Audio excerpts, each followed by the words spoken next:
இன்னைக்கு வீடியோல நம்ம டிக்ரீட் பை ஃபேட்ன்ற வெப் சீரிஸோட ஃபர்ஸ்ட் எபிசோட தான் பார்க்க போறோம். இந்த எபிசோடோட ஓப்பனிங்ல ஒரு பெரிய அரண்மனையை காமிக்கிறாங்க. அந்த அரண்மனையோட வாசலை ஓபன் பண்ணிட்டு ரெண்டு பேரு எட்டி பார்த்துட்டு போலாமா வேண்டாமான்னு பயந்துகிட்டே இருப்பாங்க. அப்போன்னு பார்த்து அந்த வாசல் முன்னாடி நிறைய மக்களா குவிஞ்சு இந்த ஊரோட ஜென்டலுக்கு நிறைய பொண்ணு பார்த்து வச்சிருப்பாங்க. அவங்க எல்லாருமே இந்த பொண்ணு நல்லா இருப்பா, இந்த பொண்ணு அழகா இருப்பா, இந்த பொண்ணு சூப்பரா இருப்பான்னு அந்த ஜென்டலுக்கு ஏலம் விட்டுக்கிட்டு இருப்பாங்க. இதெல்லாம் பார்த்து கடுப்பான அந்த அரண்மனைக்குள்ள இருந்து வந்த ரெண்டு பேரும் இங்க பாருங்க, அந்த ஜென்டல் இப்போ அரண்மனைக்குள்ளே இல்ல, அவர் வெளியே போயிருக்காரு, அவர் வந்தோடனே நீங்க எல்லாரும் வாங்கன்னு சொல்லி அந்த மக்கள் அங்கிருந்து போக சொல்ல இவங்களும் கடுப்பாய் அங்கிருந்து கோவமா கிளம்பி போறாங்க. அந்த ஜென்ரலுக்கு பொண்ணு பார்த்து கொடுத்த நிறைய அமௌண்ட் தருவேன்னு சொல்லியிருப்பாங்க போல. அவங்களும் சம கடுப்பா அங்கிருந்து கிளம்பி போக இதுக்கு அடுத்த சீன்ல ஒரு 3 பேரை காமிக்கிறாங்க. அவங்க அந்த ஊர் ஜென்ரலுக்கு பொண்ணு பார்க்குற விஷயத்த பத்தி பொருளி பேசிக்கிட்டே போயிட்டு இருக்கும் போது அந்த வழியா போயிட்டு இருந்த ஒரு பையன் அந்த பொண்ணுங்கள்ல ஒரு பொண்ணை கூப்பிட்டு நீங்க எதே கீழே போட்டீங்க பாருங்கன்னு சொல்ல அந்த பொண்ணும் அந்த பொருளை எடுத்துட்டு அந்த பையனுக்கு தேங்க்ஸ் சொல்றா. பார்த்தா அந்த பையன் பயங்கர அழகா இருப்பான். இவன் தான் இந்த கதையோட ஹீரோ. அந்த பொண்ணும் அவனை அப்படியே மெய் மறந்து பார்த்துட்டு அவனை சைட் அடிச்சுட்டு அதுக்கப்புறமா தன்னோட ஃப்ரெண்ட்ஸ் கிட்ட நடந்துகிட்டே அந்த பையனை பத்தி செம்ம அழகா இருக்கான்ல, இந்த மாதிரி பையன் கிடைச்சா எப்படி இருக்கும்னு பேசிக்கிட்டே போயிட்டு இருப்பாங்க. அதுக்கப்புறமா அந்த ஒரு இளவரசியை பத்தி பேசிக்கிட்டே நடந்து போயிட்டு இருப்பாங்க. இதுக்கு அடுத்த சீன்ல ரோட்ல எவனோ ஒருத்தன் ஒரு பொண்ணை பயங்கரமா அடிச்சுக்கிட்டு இருப்பான். அப்போன்னு பார்த்து அந்த இடத்துக்கு வந்த ஒரு பொண்ணு அந்த ஆளை தடுக்கிறா. இவதான் இந்த படத்தோட ஹீரோயின். இவ வாயில என்னத்தையோ மென்னுக்கிட்டு அந்த ஆளுகிட்ட என்னவோ சொல்லுவா. ஆனா அது அந்த ஆளுக்கு சுத்தமா புரியாது. பக்கத்துல அந்த ஹீரோயினோட ஃப்ரெண்டு அந்த ஆளை பார்த்து ஏன்டா இந்த பொண்ணை போட்டு அடிச்சுக்கிட்டு இருக்கேன்னு கேட்க அதை கேட்ட அந்த ஆளும் இங்க பாருங்க, இந்த பொண்ணு என் பையனை கல்யாணம் பண்ணிக்க போறவ, அவ இந்த கல்யாணம் பிடிக்கலன்னு சொல்லிட்டாங்கன்னு அடம் பிடிச்சி ஓடி வந்துட்டா, அதனாலதான் நான் இவளை இழுத்துட்டு போறேன்னு சொல்ல அதை கேட்ட நம்ம ஹீரோயினும் செம கடுப்பாயி அந்த ஆளா அங்க இருந்து ஓட சொல்ல அதுல கடுப்பான அந்த ஆளும் நம்ம ஹீரோயினை பார்த்து என்ன தைரியம் இருந்தா ஒரு ஆம்பளை கிட்ட இப்பெல்லாம் பேசுவேன்னு பூமர் அங்கிள் மாதிரியே பேசிக்கிட்டு இருப்பான். அதை கேட்டு கடுப்பான நம்ம ஹீரோயினும் அந்த ஆள் கையில இருந்த உலக்கைய புடிங்கி அவன் காலிலே அடிச்சு அவன் முட்டிய உடைக்கிறா. அதுல கடுப்பான அந்த ஆளும் நம்ம ஹீரோயினை அசிங்கமா திட்ட வரும்போது ஹீரோயினோட ஃப்ரெண்டு அந்த ஆளை பார்த்து யோ இங்க பாரியா பார்த்து பேசு, இவங்க தான் இந்த நாட்டோட இளவரசின்னு சொல்லிக்கிட்டு இருப்பா. அதை கேட்டு ஷாக்கான அந்த ஆளும் நம்ம ஹீரோயினை பார்த்து இங்க பாருங்க, என்ன அடிக்கிறத முதல்ல நிறுத்துங்க, என்னோட பையன் எல்லாம் பாத்துக்கிட்டு இருக்கான், அது மட்டும் இல்லாம இந்த ஊரோட ஜென்ரல் இங்க தான் சுத்திக்கிட்டு இருக்காரு, அவர் இதை பார்த்தாருன்னா உங்க மனம் தான் டேமேஜ் ஆயிடுன்னு சொல்லிக்கிட்டு இருக்க. நம்ம ஹீரோயினும் அப்படியா, இந்த கூட்டத்துல யாரு ஜென்ரல்னு சொல்லிட்டு அந்த கூட்டத்துல இருக்க எல்லாரையும் கேட்டுக்கிட்டு இருப்பா. அப்போ நம்ம ஹீரோவும் அந்த இடத்துல தான் நிப்பான். அவனை பார்த்த ஹீரோயினும் சே இவன்லாம் அந்த ஜென்ரலா இருக்க முடியாதுன்னு சொல்லிட்டு நேரா அந்த ஆளுகிட்ட வந்து எப்பா எனக்கு ரொம்ப பயமா இருக்குப்பா, நான் ரொம்பவே பயந்துட்டேன்னு சொல்லிட்டு மறுபடியும் அந்த ஆளை போட்டு அந்த வழக்கையாலே அடிச்சுக்கிட்டு இருப்பா. அப்போ வந்தாலு அவனோட ஆளுங்கள்லாம் கூப்பிட்டு ஹீரோயினை சுத்து போட அப்ப நம்ம ஹீரோயின் அந்த ஆளை அடிச்சிட்டு இருந்த அந்த பொண்ணை தன்னோட ஃப்ரெண்டு கூட அமுச்சு வச்சுட்டு அந்த ஆளுங்க கூட பேச்சுவார்த்தை நடத்திட்டு இருப்பா. அப்போ இதெல்லாம் பார்த்துட்டு இருந்த நம்ம ஹீரோவும் அந்த ஆளுங்களுக்கு நடுவுல வந்து ஏன்டா ஒரு பொண்ணை இத்தனை பேர் சுத்து போட்டு அடிக்க பாக்குறீங்களே, நீங்களா ஆம்பளைங்களான்னு சொல்லி கேட்டுட்டு இருக்க. அதை கேட்டோடனே அந்த ஆளுங்களும் ஹீரோ கையில இந்த ஒரு தண்ணி பாட்டில அடிச்சு உடச்சு விட்டுருவாங்க. நம்ம ஹீரோவும் அந்த ஆளுங்களை பார்த்து ஏன்டா பேசிக்கிட்டே இருக்கும்போது வன்முறையில ஈடுபடுறீங்களா, நீங்களா உண்மைக்குமே மனுஷங்களான்னு கேட்டுக்கிட்டு இருக்க. நம்ம ஹீரோயினும் நம்ம ஹீரோவை பார்த்து டே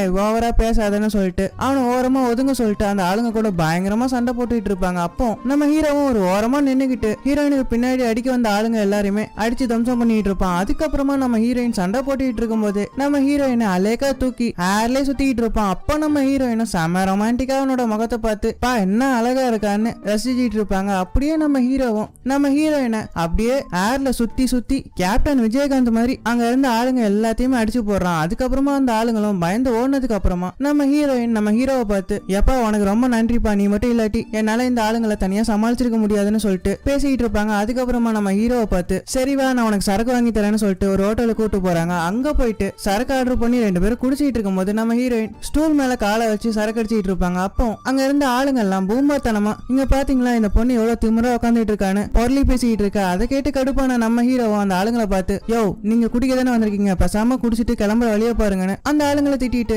ஜாலியா நம்ம ஹீரோயின் கூட உட்காந்து குடிச்சிட்டு இருப்பாங்க. அதுக்கப்புறமா ஒருத்தருக்கு ஒருத்தர் நல மாதிரி ஆவல்னு ஒருத்தரை பத்தி ஒருத்தர் குசலம் விசாரிச்சுக்கிட்டே இருப்பாங்க. இதுக்கு அடுத்து ஹீரோயினும் ஹீரோ கிட்ட பேசிக்கிட்டு இருக்கும் போது ஹீரோயினை தேடி யாரோ சில பேர் கோபமா வந்துகிட்டு இருப்பாங்க. அதை பார்த்து பதறி போன ஹீரோயினும் ஹீரோ கிட்ட ஒன்னு அப்புறமா பாக்குறேன்னு சொல்லிட்டு அங்க இருந்து தலை தெறிக்க ஓடி போக அந்த ஆளுங்களும் ஹீரோயின் பின்னாடி ஓடிட்டு இருப்பாங்க. இதுக்கு அடுத்த சீன்ல ஹீரோயின் தன்னோட அரண்மனையில உட்காந்துட்டு இருப்பாங்க. ஹீரோயினை துரத்திட்டு வந்த அந்த ஆளு ஹீரோயினோட அப்பா போல. அவன் நம்ம ஹீரோயினை பார்த்து ஏமா இப்படி அடம்பிடிச்சிட்டு இருக்க, ஒழுங்கா கல்யாணம் பண்ற வழியா போறேன்னு ஹீரோயின் கிட்ட கெஞ்சிக்கிட்டு இருக்க. நம்ம ஹீரோயினும் எதுக்கு நைனா இந்த தேவையில்லாத வேலை கம்முன்னு கடைன்னு சொல்லி அவங்க அப்பா கிட்ட சண்டை போட்டுட்டு இருப்பா. அதுக்கப்புறமா நம்ம அப்பா ஹீரோயின் கிட்ட அழுது ஆர்ப்பாட்டம் பண்ணி தயவு செஞ்சு நீ கல்யாணம் பண்ணிக்கோ, அப்படி இல்லாட்டி நான் செத்து போயிடுவேன்னு பிளாக்மெயில் பண்ண. நம்ம ஹீரோயினும் சரி நான் அந்த மாப்பிள்ளைய பாக்குறேன்னு சொல்லிட்டு கடுப்புல ஒத்துப்பா. இதுக்கு அடுத்த சீன்ல ஹீரோயின் தன்னோட ஃப்ரெண்டு கூட உட்காந்து பேசிக்கிட்டு இருக்கும் போது அந்த ஃப்ரெண்டு இங்க பாருங்க நீங்க பாக்க போற மாப்பிள்ள சரியான பேபாய், அவன் ஊர்ல இருக்க ஒரு பொண்ணை விட்டு வச்சதுல இப்போ உங்களே பொண்ணு பார்க்க வந்திருக்கான், தயவு செஞ்சு நீங்க அவனை ஓகே பண்ணிடாதீங்க, அப்படி இல்லாட்டி உங்க வாழ்க்கையே நாசமா போயிடும்னு சொல்லிக்கிட்டு இருக்க. நம்ம ஹீரோயினும் அவ்வளவுதானே, இந்த விஷயத்துல என்கிட்ட சொல்லிட்டல, நானே அவனை பாத்துக்கிறேன், இவனுக்கெல்லாம் சரியான பாடம் சொல்லி கொடுத்தாதான் புத்தி வரும்னு சொல்லிக்கிட்டு இருப்பாங்க. இதுக்கு அடுத்த சீன்ல ஹீரோயின் தன்னை மாப்பிள்ள பார்க்க வரேன்னு சொன்ன ஆளை பாக்கிறதுக்காக ஒரு இடத்துக்கு போறாங்க.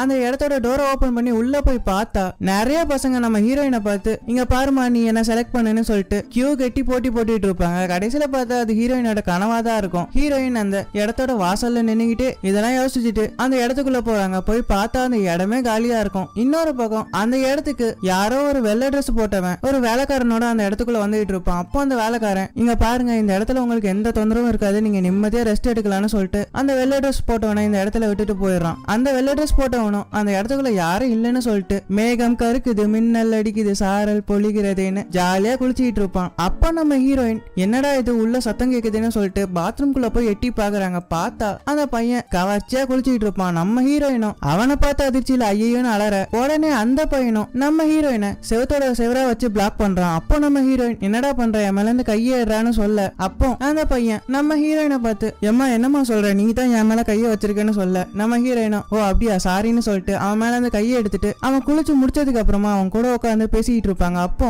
நம்ம ஹீரோயின் அந்த பையனை பார்த்து இங்க பாருப்பா, என்ன ஒருத்தன் பொண்ணு பார்க்க வரான், அவனை எனக்கு சுத்தமா பிடிக்காது, அவன் என்ன பார்த்து பேசிட்டு இருக்கும் போது நீ என்னோட பாய் ஃப்ரெண்ட் மாதிரி நடிச்சு அவனை வெறுப்பேத்தணும், அப்படி பண்ணனா உனக்கு நான் நிறைய பணம் தரேன்னு சொல்லி டீல் பேசிக்கிட்டு இருக்க. அவனும் அதுக்கு சரின்னு சொல்லாம மாட்டேன்னு சொல்லாம ஒரு மாதிரியா முடிச்சுக்கிட்டு இருப்பான். இவன் தான் இந்த கதையோட செகண்ட் ஹீரோ. இதுக்கு அடுத்த சீன்ல நம்ம ஹீரோயினை பொண்ணு பார்க்கறதுக்காக அந்த ஆளும் வரான். அவன் வந்த உடனே நம்ம ஹீரோயின் கிட்ட நான் யார் தெரியுமா, எப்பேற்பட்ட ஆள் தெரியுமான்னு தன்னோட புகழெல்லாம் பாடிக்கிட்டு இருக்கும்போது நம்ம ஹீரோயின் அதெல்லாம் அப்புறமா பேசிக்கலாம், நீ முதல்ல உட்காருன்னு சொல்லி அவனை உட்கார வச்சு டீ குடுத்துட்டு இருப்பா. அவனும் டீ எல்லாம் குடிச்சிட்டு நம்ம ஹீரோயின் கிட்ட பேச ட்ரை பண்ணும்போது நம்ம ஹீரோயினும் அவனை பார்த்து என்னப்பா நீ சரியான பிளே பாய்னு கேள்விப்பட்ட, நீ எத்தனையோ பொண்ணுங்க வாழ்க்கையை கெடுத்திருக்கியாமேன்னு அவனை பத்தி கேட்டுட்டு இருக்க. அதை கேட்ட அவனும் இங்க பாருங்க, என்னை பத்தி யாரோ உங்க கிட்ட தப்பா சொல்லியிருக்காங்க, நான் அப்படிப்பட்டவெல்லாம் கிடையாதுன்னு சொல்லிட்டு நம்ம ஹீரோயின் கிட்ட வந்து தன் கையில இருக்க பாட்டில வச்சு சியர் சொல்லான்னு வருவான். அப்போ நம்ம ஹீரோயின் இவங்க கிட்ட இருந்து எப்படி தப்பிக்கலாம்னு யோசிச்சுட்டு இருக்கும் போது ஏதோ ஒரு இன்னிசை இவங்க காதுல தேனா வந்து பாயுது. அதை கேட்ட இவங்க ரெண்டு பேரும் அந்த இசையை நோக்கி ஓடிக்கிட்டு இருப்பாங்க. கடைசியில பார்த்தா அது நம்ம செகண்ட் ஹீரோ. அவன் ஒரு இன்ஸ்ட்ருமெண்ட் எடுத்து செமையா வாசிச்சுட்டு இருக்க.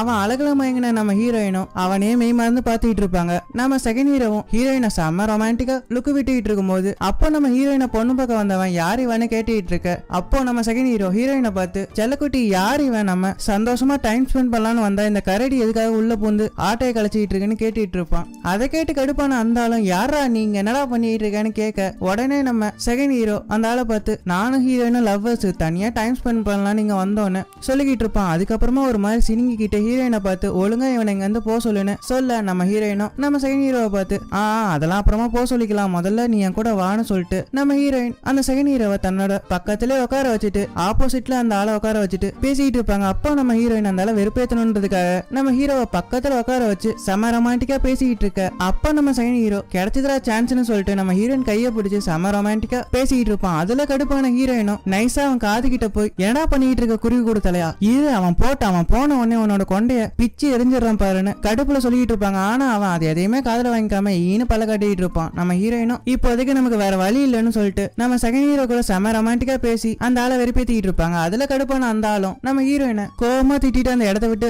வேகமா போயிடுவான். அவன் போனதுக்கு அப்புறமா நம்ம ஹீரோயினும் செகண்ட் ஹீரோவுக்கு பணத்தை கொடுத்தாங்கன்னு அமுச்சு வைக்க. இதுக்கு அடுத்த சீன்ல அந்த பொண்ணு பார்க்க வந்தவனும் கோவமா ஹீரோயினை திட்டிக்கிட்டே ரோட்ல நடந்து போயிட்டு இருப்பான். அப்போ அந்த வழியா வந்துட்டு இருந்த ஃபர்ஸ்ட் ஹீரோ அவன் ஹீரோயினை திட்டத்தை கேட்டுருவான். இதுக்கு அடுத்த சீன்ல நம்ம ஹீரோயின் தன்னோட ஃப்ரெண்டு கூட உட்காந்து பேசிட்டு இருக்கும்போது அந்த ஃப்ரெண்டை பார்த்து நம்ம ஹீரோயின் என்னோட வாழ்க்கையிலே ஒரே நாள்ல ரெண்டு அழகான பசங்களை பார்த்தேன், அவனுங்க ரெண்டு பேரும் எவ்வளவு அழகா இருந்தாங்க தெரியுமான்னு சொல்லிக்கிட்டு இருக்க. அதை கேட்ட அந்த ஃப்ரெண்டும் நம்ம ஹீரோயினை பார்த்து என்னது ரெண்டு பேரா, இங்க பாருங்கம்மா, ரெண்டு பேரை கல்யாணம் பண்ணிக்கிறதுலாம் நம்ம வாழ்க்கைக்கு செட் ஆகாது, அதுவும் இல்லாம உங்க தகுதிக்கு ஏத்த மாதிரி தான் மாப்பிள்ளைய செலக்ட் பண்ணணும்னு சொல்லிக்கிட்டு இருக்க. அதை கேட்ட நம்ம ஹீரோயினும் இதுனடி போங்கா இருக்கு, ஆம்பளைங்க மட்டும் எத்தனையோ கல்யாணம் பண்ணிக்கிறாங்க, பொண்ணுங்க ரெண்டு பேரை கல்யாணம் பண்ணிக்கிட்டா என்ன பெரிய தப்பான்னு அந்த ஃப்ரெண்டு கிட்ட சொல்லிக்கிட்டு இருப்பாங்க. அதுக்கப்புறமா அந்த ஃப்ரெண்டை பார்த்து நீ கூட அழகா தான் இருக்க, பேசாம நான் உன்னே கல்யாணம் பண்ணிக்குவான்னு சொல்லி ஜாலியா ரெண்டு பேரும் விளையாண்டுட்டு இருப்பாங்க. இதுக்கு அடுத்த சீன்ல நம்ம ஹீரோயினை பொண்ணு பார்க்க வந்தாலும் அவனை காமிக்கிறாங்க. அவனை யாரோ பயங்கரமா அடிச்சு நடு ரோட்ல தொங்க விட்டு இருப்பாங்க. அவன் உடம்புல ஒரு பேப்பர்ல இவன் ஹீரோயினை பத்தி தப்பா பேசின, அதனாலதான் இவனுக்கு இப்படி ஒரு தண்டனைன்னு கொட்டை எழுத்துல எழுதி ஒட்டி இருக்க. இதெல்லாம் பார்த்துட்டு இருந்த மக்களும் பயங்கர அதிர்ச்சி ஆகுறாங்க. அப்போன்னு பார்த்து அந்த வழியா போயிட்டு இருந்த ஹீரோயினோட அப்பா அவன் கோலத்தை பார்த்து ஷாக் ஆயிட்டு தன்னோட வீட்டுக்கு போய் ஹீரோயினை பார்த்து ஏன் இப்ப எல்லாம் பண்ணான்னு கேட்க, நம்ம ஹீரோயினும் எனக்கு இதை பத்தி ஒண்ணுமே தெரியாது, நான் அவனை எதுவுமே பண்ணலன்னு சொல்லிக்கிட்டு இருப்பாங்க. அப்போ நம்ம ஹீரோயினோட அப்பா கதறி கதறி அழுதுகிட்டு இனி உன்னை யாருமே கல்யாணம் பண்ண வரமாட்டாங்க, மாட்டாங்க, உன்னை கல்யாணம் பண்ணி கொடுக்க நான் இனிமே என்ன பண்ண போறேன்னு சொல்லிட்டு சரியான குழந்தை பையன் மாதிரி எழுதிட்டு இருக்கும்போது நம்ம ஹீரோயின் அவங்க அப்பா கிட்ட வந்து, நீங்க எதுக்கு இதை பத்தி எல்லாம் யோசிச்சுட்டு இருக்கீங்க, பேசாம நான் கல்யாணம் பண்ணாம உங்க கூட இருந்துறேன்னு அவங்க அப்பா கிட்ட பேசிட்டு இருக்கும்போது இவங்க வீட்டு வாசல்ல யாரோ தண்டோரம் அடிச்சிட்டு இருப்பாங்க. நம்ம ஹீரோயினும் அவங்க அப்பாவும் என்னடா நடக்குதுன்னு சொல்லிட்டு வெளியே போய் பாக்குறாங்க. பார்த்தா இந்த படத்தோட ஸ்டார்டிங்ல நிறைய மக்கள் ஒரு அரண்மனை வாசல்ல ஒண்ணு கூடி அந்த ஜெனரலுக்காக பொண்ணு பார்த்திருப்பாங்கல்ல, அந்த ஜெனரலோட ஆளுங்க தான் ஹீரோயினோட வாசல் முன்னாடி வந்து தண்டோரா போட்டுட்டு இருப்பாங்க. நம்ம ஹீரோயினும் அவங்க அப்பாவும் அந்த ஆளுங்களுக்கு மரியாதை கொடுத்து தரையில முட்டி போட்டு படுத்துக்கிட்டு இருக்க அந்த ஆளுங்களும் தண்டோரா அடிச்சுக்கிட்டு, இங்க பாருங்க ஹீரோயின் எங்க ஜெனரல் தான் கல்யாணம் பண்ணிக்க போறாங்கன்னு ஒரு அறிவிப்பை விடுறாங்க. அதை கேட்ட உடனே நம்ம ஹீரோயினும் என்னடா சொல்றீங்கன்னு வாயை பொழந்துகிட்டே ஷாக் ஆகுறாங்க. இப்படியே இந்த எபிசோடு முடியுது.